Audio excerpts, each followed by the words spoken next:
এই বাংলাদেশের 24-এর তরুণরা বেঁচে থাকতে বাংলাদেশের 1 ইঞ্চি আমরা হাতছাড়া হতে দেব না।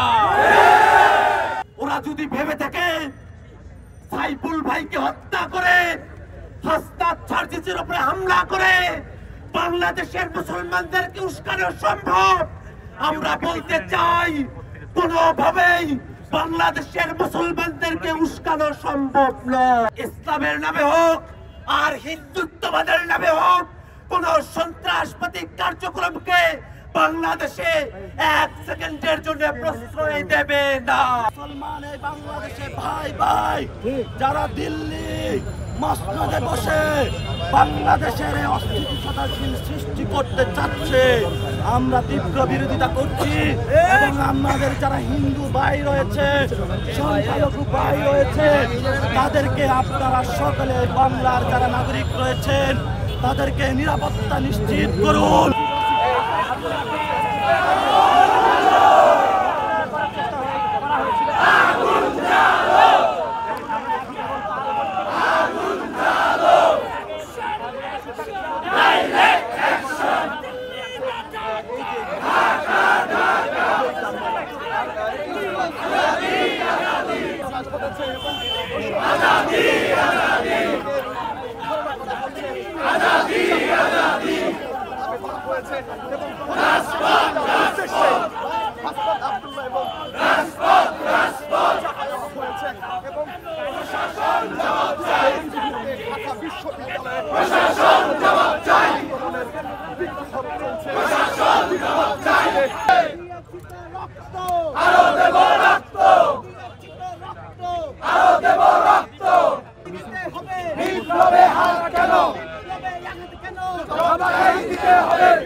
ঢাকা ঢাকা ঢাকা ঢাকা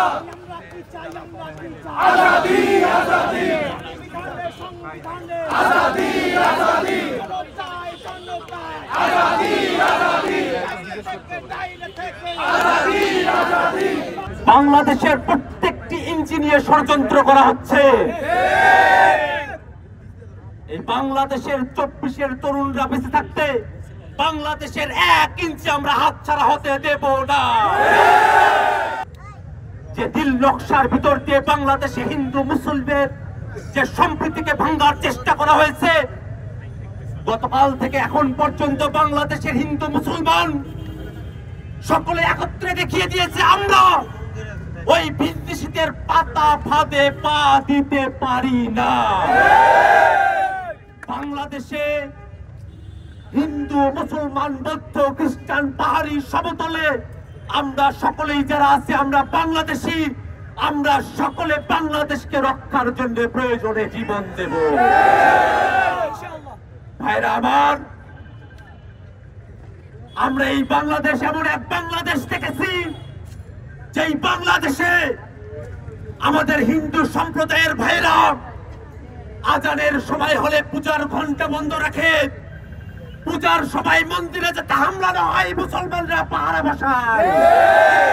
সেই বাংলাদেশকে সাম্প্রদায়িক দাঙ্গার দিকে ধাবিত করা যাবে না।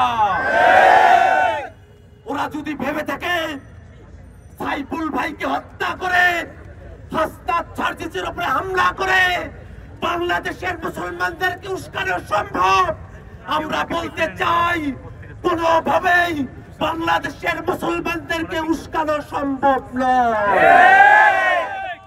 আর স্থিরভাবে বলতে চাই, বাংলাদেশের মানুষ কোন সন্ত্রাসবাদীদেরকে বাংলাদেশে আশ্রয় প্রশ্রয় দিতে প্রস্তুত নয়। বাংলাদেশের মানুষ ইসলামের নামে হোক আর হিন্দুত্ববাদের নামে হোক কোন সন্ত্রাসবাদী কার্যক্রমকে বাংলাদেশে 1 সেকেন্ডের জন্য প্রশ্রয় দেবে না। ভাইরা আমার, বাংলাদেশের মানুষ আমরা অনেকেই জীবন দিয়েছি, আমাদের ভাইরা অসংখ্য মানুষ পঙ্গু হয়েছে, আহত হয়েছে, অসংখ্য মানুষ রাজপথে থেকেছে, যে বিজয় আমরা অর্জন করেছি, সে বিজয়কে বাংলাদেশ যতদিন পর্যন্ত আছে, কিয়ামত পর্যন্ত সে বিজয়কে আমাদের ধরে রাখতে হবে। সেই ধরে রাখার মানসিকতা থেকে 4 দফা জায়গায় 4 দফা দাবিতে বাংলাদেশের সকল মানুষকে জেগে ওঠার আহ্বান জানাচ্ছি। বন্ধুগণ, বাংলাদেশের হিন্দুদেরকে ওই হিন্দুত্ববাদী প্রভাব থেকে মুক্ত করতে হবে। বাংলাদেশে অস্থিতিশীলতা সৃষ্টি করা সন্ত্রাসীদের গ্রেফতার ও বিচারের আওতায় নিয়ে আসতে হবে।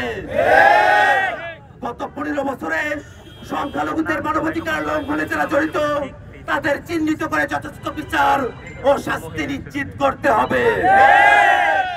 সংখ্যালঘু সম্প্রদায়ের নিরাপত্তা ও মর্যাদা প্রতিষ্ঠায় কার্যকর পদক্ষেপ গ্রহণ করতে হবে। বন্ধুগণ আমার, সর্বোপরি বাংলাদেশের রাজনীতি, বাংলাদেশের কূটনীতি, বাংলাদেশের ক্ষমতা কাঠামোকে ওই দিল্লির প্রভাব মুক্ত করতে হবে। দিল্লি, পিন্ডি বা ওয়াশিংটন ডিসির মুখাপেক্ষি নয়। বাংলাদেশের মানুষ স্লোগানে স্লোগানে জানিয়ে দিয়েছে, দিল্লি না ঢাকা।